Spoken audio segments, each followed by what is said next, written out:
నమస్తే అన్న, అందరికీ నమస్కారం. యుఏఈ పైన ఇరాన్ మరొకసారి దాడి చేయడంతో ఏప్రిల్ 8వ తేదీ నుంచి మళ్ళా మే 4వ తేదీన మనం చూసుకుంటే ఇరాన్ వచ్చేసి యుఏఈ పైన డ్రోన్లు మిసైళ్లతో అయితే విరుచుకుపడింది.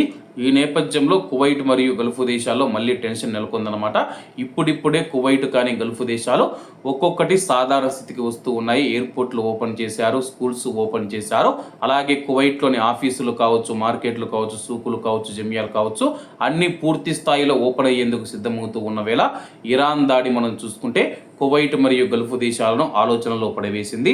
అమెరికా ఇరాన్ మధ్య చర్చలకు దారులు మూసుకుపోయిన వేళ పశ్చిమాసియాలో మళ్ళీ టెన్షన్స్, భయం మొదలయ్యాయి.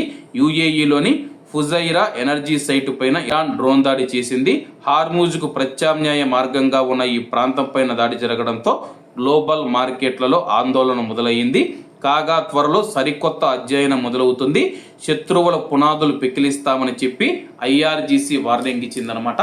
ప్రస్తుతం మనం చూసుకుంటే యుద్ధం చేయాలనుకుంటే అమెరికా ఇజ్రాయిల్తో చెయ్యలేని చవటలు ఎవరైనా ఉన్నారంటే ఇరాన్ అని మనం చెప్పుకోవచ్చు అనమాట.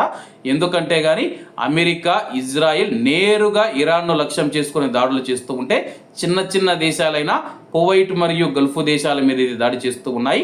సైనికంగా మనం చూసుకున్నా, అలాగే ఆయుధాల పరంగా మనం చూసుకున్నా కువైట్ మరియు గల్ఫ్ దేశాలు బలహీనంగా ఉన్నాయి.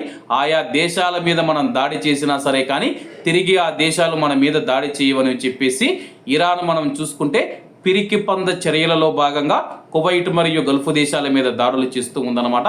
కువైట్ మరియు గల్ఫ్ దేశాలలో మనం చూసుకుంటే 1 కోటి మంది భారతీయులు నివసిస్తూ ఉన్నారు.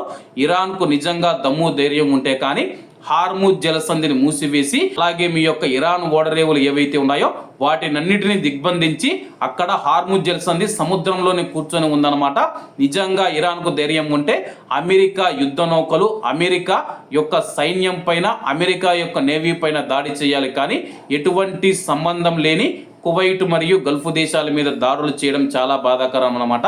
ఎందుకంటే కానీ ఇరాన్కు అమెరికాతో యుద్ధం చేసే దమ్ము లేదని చెప్పేసి ఇప్పటికే తేలిపోయింది. ఊరికే ప్రకటనలు చేస్తూ ఉంది. శత్రువుల పునాదులను పెకిలించి వేస్తాము, అలా చేస్తాం, ఇలా చేస్తామని చెప్పి. అలాగే అమెరికా మాత్రం హార్ముజ్ జలసంధిలో చిక్కుకుపోయిన షిప్పులకు రక్షణ కల్పిస్తూ క్షేమంగా హార్ముజ్ జలసంధిని దాటిస్తూ ఇరాన్కు ఓడరేవులకు ఎటువంటి నౌకలు కానీ ఎటువంటి సరుకు రవాణా వెళ్లకుండా అయితే దిగ్బంధనం చేసింది. దీంతో ఇరాన్ ఉక్కిరిబిక్కిరి అవుతూ ఏం చేయాలో తెలియక యుఏఈ పైన దాడి చేసింది.